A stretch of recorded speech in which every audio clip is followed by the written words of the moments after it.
this episode of What's in the Story, we will be talking about Yu Yu Hakusho and Demon Slayer. Viewer discretion is advised. There may be spoilers. Welcome to What's in a Story, your one-stop shop for two random people critically assessing various forms of media and talking like we're actual experts. I'm Phat. I'm Mega. Welcome to today's show. Today's topic is art and animation versus plot-driven storytelling. We will start with, can you make a good story with heavy art and animation without much deep plot? First, we're going to be talking about how good animation and art is very important to get people interested into the series to begin with, but it's hard to keep people interested just through animation. Our first point is a show called Demon Slayer, which is about Tanjiro Kamada trying to get revenge for his family that was killed by demons. Demon Slayer got very popular last year because of its animation and art style. Studio Ufotable did a fantastic job converting the manga into an anime. But the anime and manga did have some fundamental problems, including its story, its characters, and its plot in general.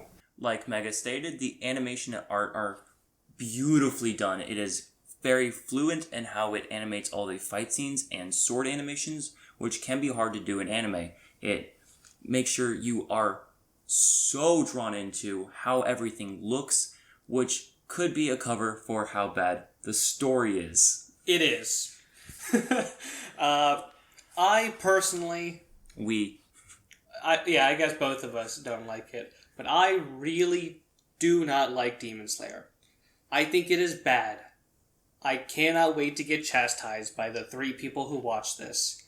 So, Demon Slayer has a problem. And it's everything that makes up a narrative. So, the basic outline of the plot isn't too bad. Tanjiro, his family gets killed by Muzan, and he wants to go on a trip of vengeance to kill Muzan. That's very traditional. It's pretty basic. I don't see anything wrong with that. But Tanjiro, as a main character, how do I say this nicely? I don't. He sucks. He's extremely flat and has no real drive except, I want to be good.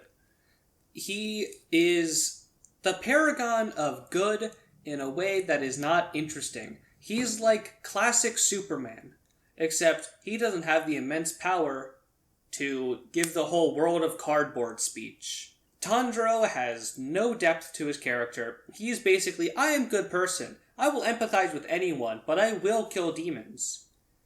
Which is not interesting. And half of his character is basically, I'm a good person. Other half of his character is, I smell good. Well, he doesn't smell good. He doesn't smell. He can smell well. His sense of smell is extremely good. Yes. Which is somehow a character point for him. It is. He can smell where to cut you. Which, on its own, it's anime. It's a weird power. I'm fine with it. Yeah. The power system in the series, I think, is fine. Like, I don't really have too many problems with it.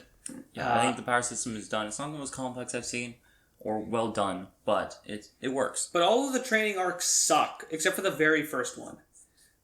Which, you haven't read the manga. Yeah. I have read enough of the manga to know that I hate the series. I kept trying to give it more shots, and it just didn't work.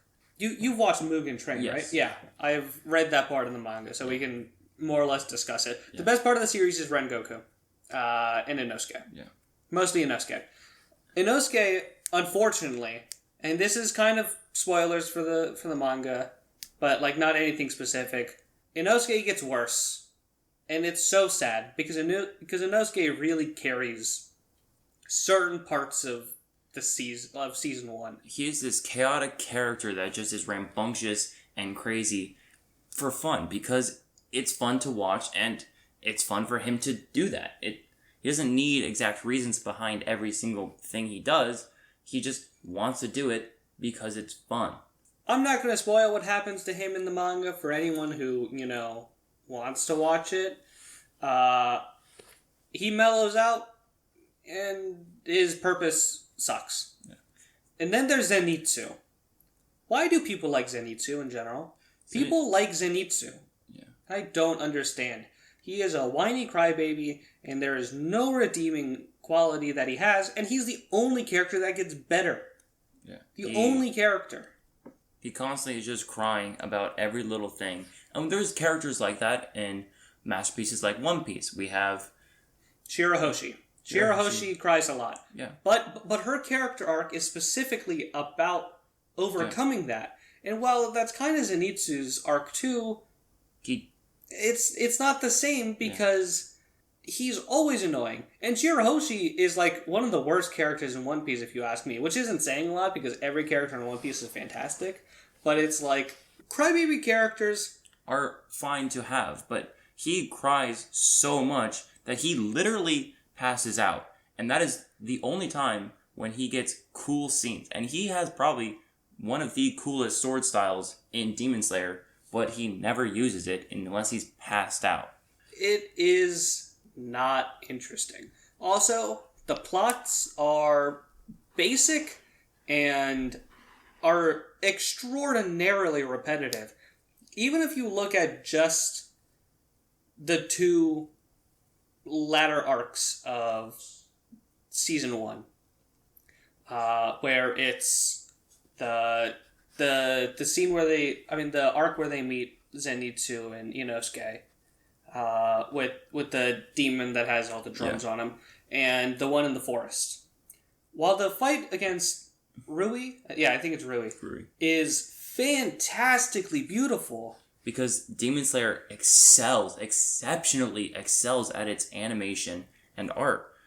Outside of the fight, the arc is not interesting. There's no, there's a little bit of mystery, this big guy must be one of Muzan's men. No, it's the small kid. And every demon has to have a backstory, and it has to be tragic, because no one can just be an evil demon, except for the very first few. Yeah.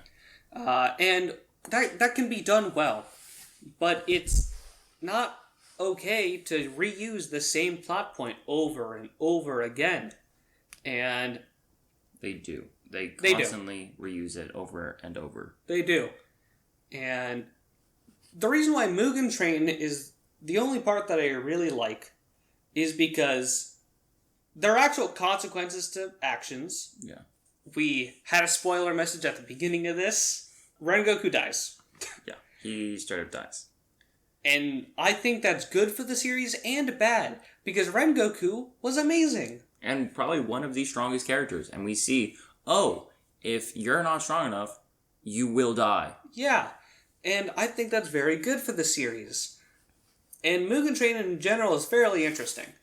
But I gotta say, it's one of the only few good arcs in the entire series. Because the rest are basically, a demon either invades a place, or we attack a demon, they have a tragic backstory, they die. And it's just not interesting. Mostly due to the characters. Like we said earlier with Tanjiro and Zenitsu, they are not fun to be around. And they're two of the three main characters you really see in the story. They need to be good. When you only really have one-off characters that are here for a couple episodes, but then they go away, and then it's just the three main cast and some demons. If two of those three casts are boring and you don't like them, it makes the story very hard to watch. Also, we can't really talk about Nezuko as a character because she's not really a character. Yeah, she's just kind of make noises and then beats people up. That's her character. Yeah, she's not really a character as much as she's an icon. Because, a mascot is the word I'm looking for. She's just there for people to be like, oh, hey, it's Nezuko. Oh, look, she's cute. Or, oh, hey, she's kicking that guy's head off. And as much as I love watching her kick a guy's head off, it's not enough for her to be a real character. Yeah. And she is a walking motivation for Tanjiro. Because a big motive for Tanjiro is to cure his sister, who has now become partial demon. No, she's a straight up demon. Straight up demon.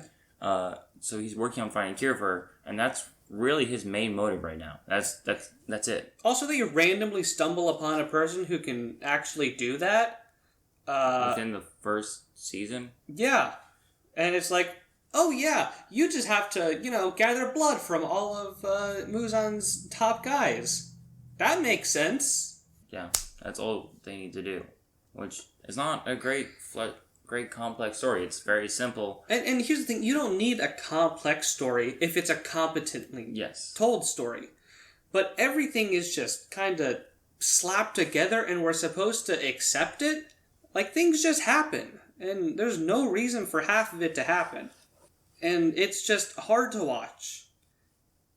And the whole main character problem is something that shonen have had before. I'm looking at you, My Hero Academia. Midoriya, frankly, is not that interesting. He does get interesting. Yeah. He gets more interesting. But like, at this point in the anime, he's not that interesting. He's very boring. Like, but the thing with him is, first, it's an ensemble cast. It's not just the three amigos. And a mascot. Yeah. It's an ensemble cast, and the side characters in My Hero are really good, except for Invisible Girl. We don't talk about her. She sucks. Yeah. But this isn't about My Hero. It's exactly. about Demon Slayer. Yeah. But it's just to say that just because you have a bad character doesn't mean your story is bad. But Demon Slayer has both. Yeah. And it's not a well-told story, and the characters don't make up for the lack of well-done story. They're simple, basic, and just quite lacking, which is hard to make up all of that with animation. Even though it's so well done, it's hard to stay interested in the story when it's just, hey, cool animation. But one thing that we have to give to the series is that first, it looks gorgeous, and second, that gorgeousness kept us watching for a season and a movie. Yeah. I will give them that. It is beautiful. If you just turn your brain off and don't really care about the story. Yeah. Mute every time Zenitsu comes on screen. You're good. Yeah. It's beautiful. Everything that happens looks so good. And that's entirely because of the studio that produced it. Studio Ufotable only makes beautiful shows. Yeah. And none of their shows are necessarily that good, honestly. Yeah. The Fate series is fun and all, but, sometimes it just doesn't make sense. Yeah. I don't think the problem with Demon Slayer necessarily translates to Fate, but I think Ufotable really had to carry this show with its animation. Which we've said 100 times, and I will say it 100 more times, it is very well done. All the characters use swords, and they have these effects with their different styles of how they use swords. Tanjiro has this beautifully done water style, which looks like a old Japanese painting style, in this very high definition animation, which gives it a very nice contrast that is very beautiful to look at, and how it arcs across the sky as he swipes his sword. And they do something that is actually very new to anime, which was first really done well in Attack on Titan, which is implementing 2D characters in 3D backgrounds. And they do it so well in the series that it's almost seamless. I believe they do it in the fight against Rui. Yeah. Where Tanjiro is cutting the strings. Yeah. And it is absolutely the most beautiful shot I have ever seen in animation. I do think there is a show that looks better than Demon Slayer, but it's entirely my own personal opinion. It's Mob Psycho 100. I will talk about it literally every episode. But Demon Slayer is absolutely 100% one of the best looking shows to ever come out ever. Yeah. But it falls flat in so many areas that it's hard to make it a good story. It's hard to call it a good series. Clearly, that hasn't really stopped anyone from reading the manga and everything, because it beat out One Piece last year by like 10 times. And it was massive. Every time Amazon gets a restock of the manga, it is sold out in minutes. People absolutely love this story. I think they're wrong, but they do. Everywhere you go to buy the manga, it is sold out in minutes. It does very well, and the anime, which could be definitely held up by the animation art, but based on how the manga sells, it has a huge part to do that with people, and it is one of the most popular anime of last year. It absolutely is the most popular. It got number 1, I believe. Yeah, up there. I would say next would be like Jujutsu Kaisen, which is Jujutsu Kaisen's way better. But so many. It was not as popular. Also, it only had like it didn't have very many episodes last year because a lot of it came out this year. But Demon Slayer absolutely slaughtered the box office and the manga sale office. I don't know. What is the version of that? I don't know. Volume sales, I guess. Yeah. And we both believe that it is mostly to do with just the hype generated from the anime and how it looks. And again, we're not saying there's anything wrong with it looking good. We love that it looks good. That is why we've watched season 1. Yeah, and the movie. I paid to go watch a movie in theaters just so I could get that experience of seeing that animation art done on a theater screen. I did not, but I'm thinking about it. Yeah. Because Mugen Train is my favorite arc.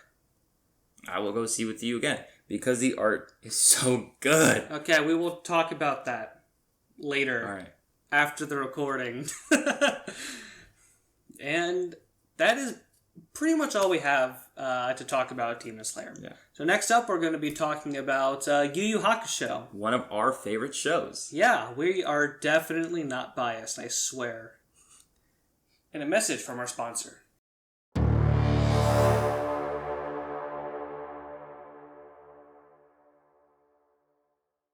Pencils.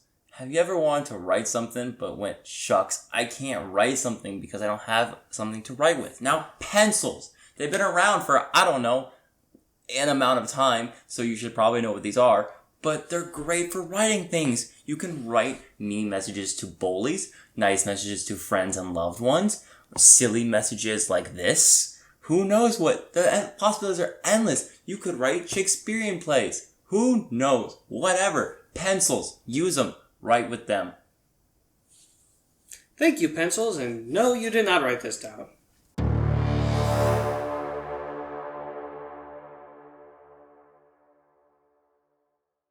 Unlike Demon Slayer, we have a show with a really good plot, an anime called Yu Yu Hakusho.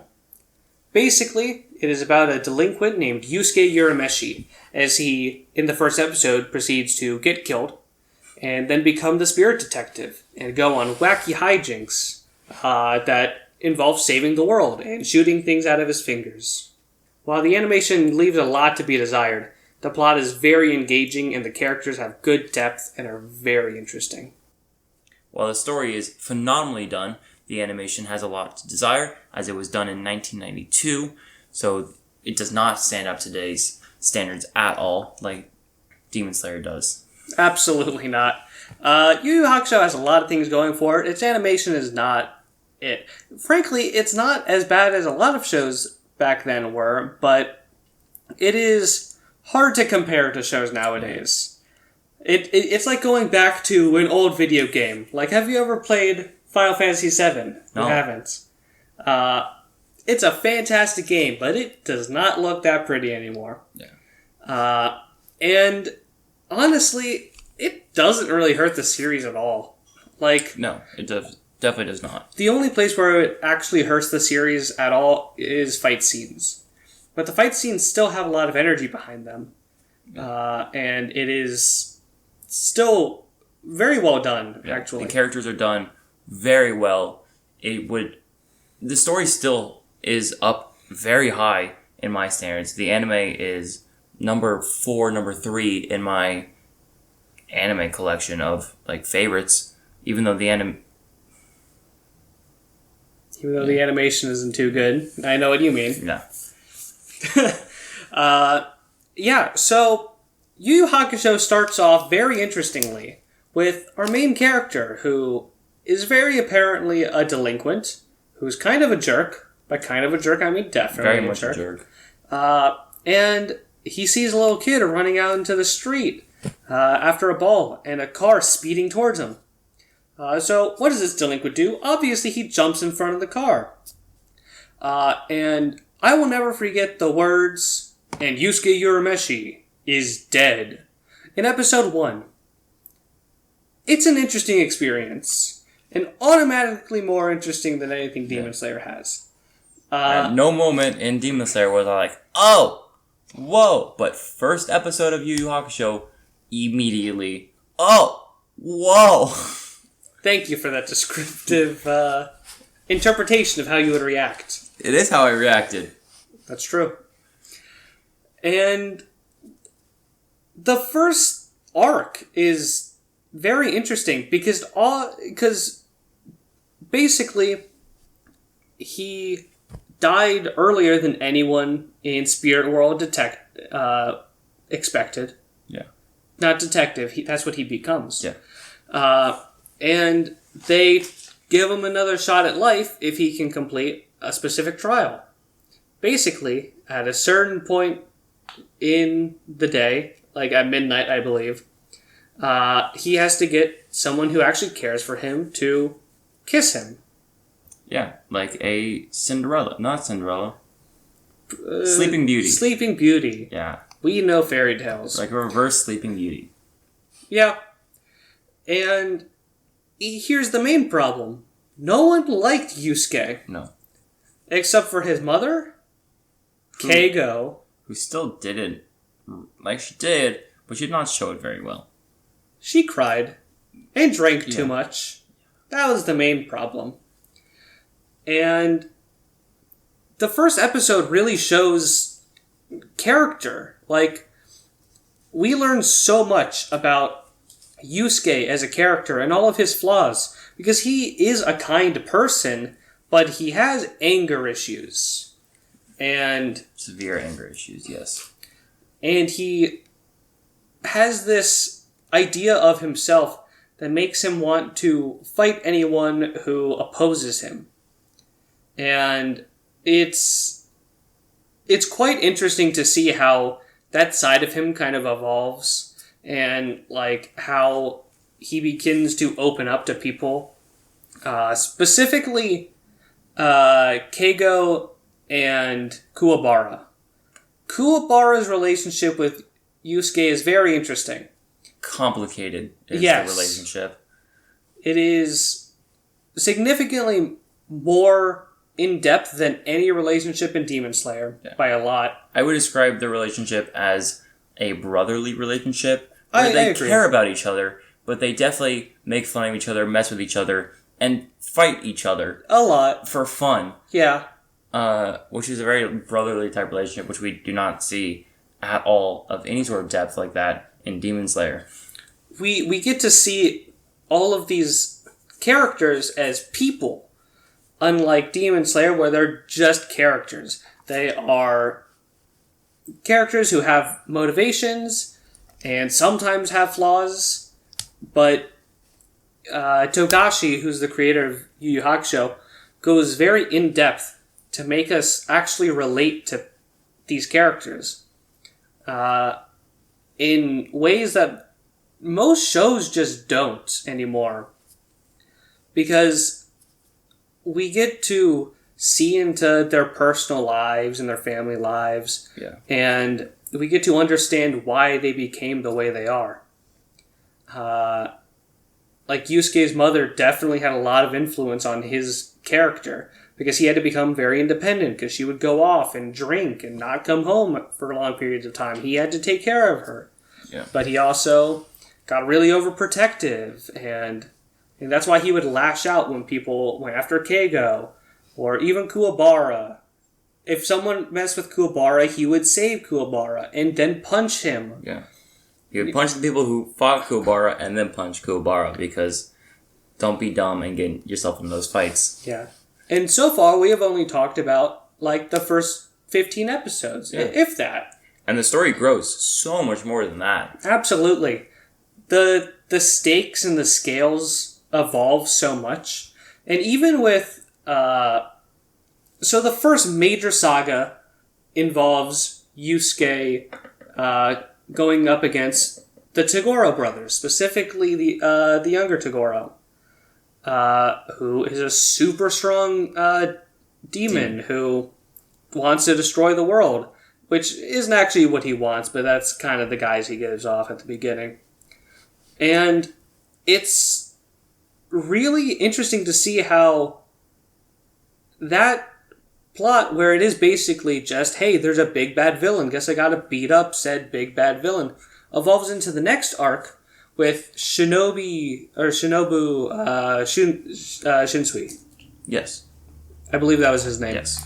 And the point of that was less, hey, Sensui, not Shinsui, Sensui is super strong. It was, hey, he has the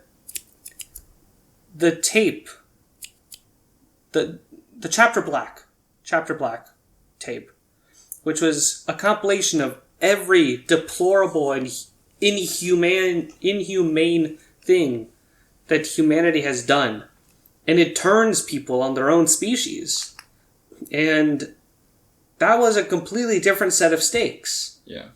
And it's very interesting to see how characters react to either viewing the tape or hearing about the tape.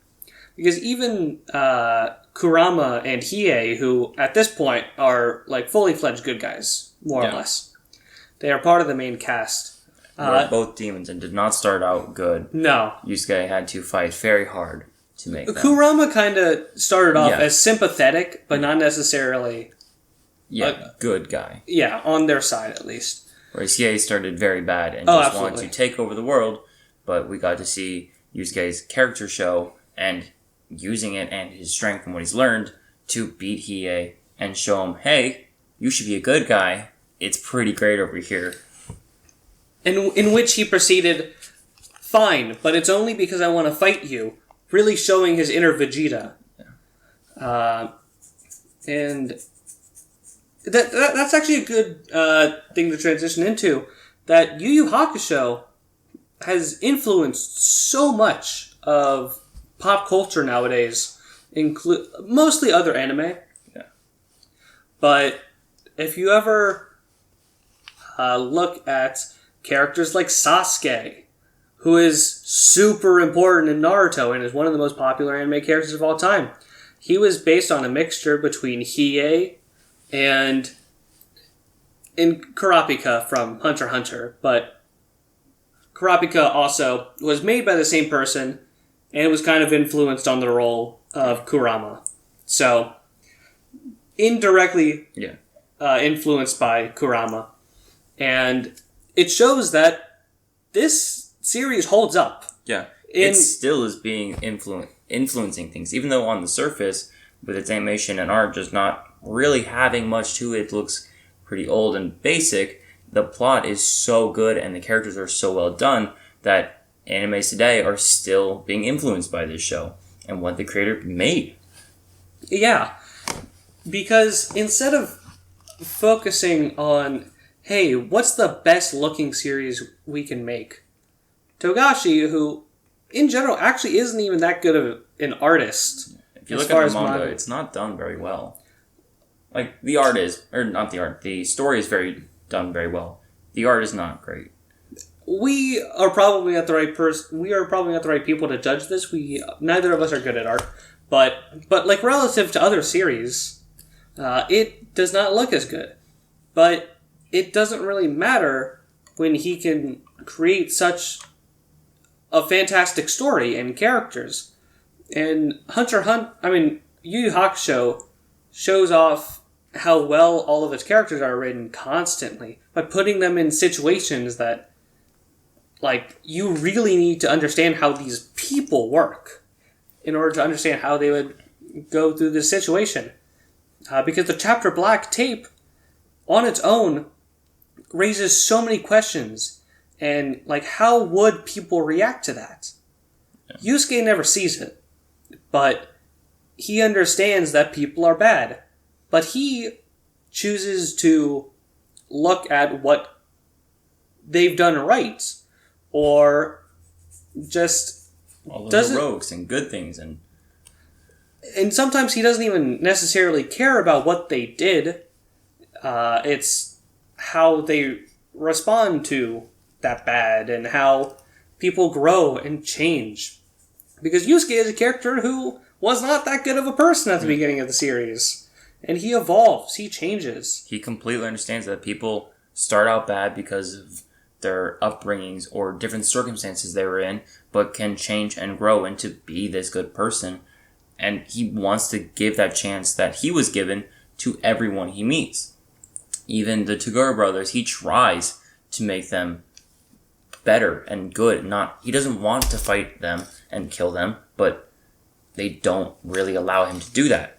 And he goes through a crisis when he is forced to kill a person. Because he has to in order to save all the people he does care about. And all of the other people in the hospital. Because I believe the first time he kills someone was in the Chapter Black saga. And it was the doctor who was poisoning everyone. And the only way he could stop that is by killing him. Yeah.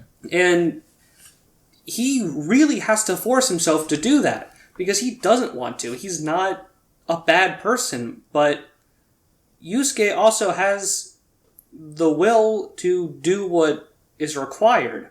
He's not some simple character who just automatically does whatever is needed or is, oh, I'm a good guy, I won't ever kill anyone.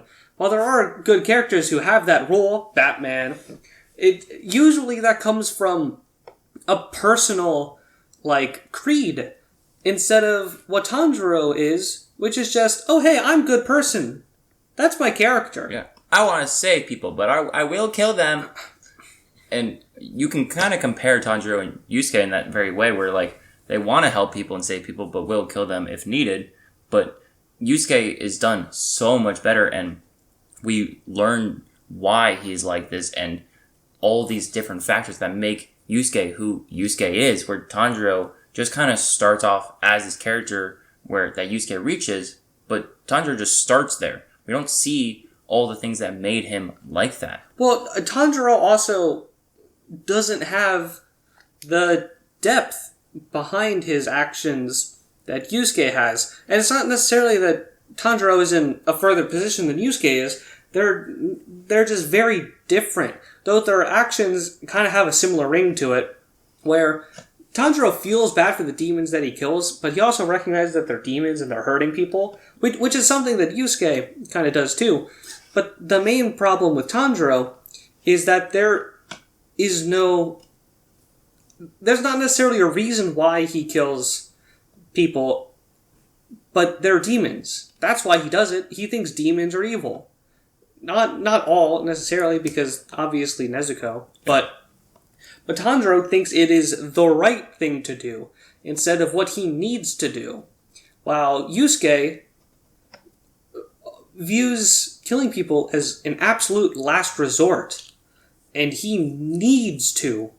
If he just thinks, oh yeah, that's a bad guy, his first reaction isn't, oh, I have to kill him. It's I want to help them and save them and show them the right way, not I'm going to end you. More, I'm going to beat them up so they stop doing what they're doing, and then we can figure out why they're doing that. Because he does what he needs to at a given time. If he needs to kill someone, he will. But if he doesn't need to kill someone, he won't. It's hard for him to do it. Yeah. Because he's not some paragon of good who just decides you're evil and therefore you need to die. Because things aren't that black and white.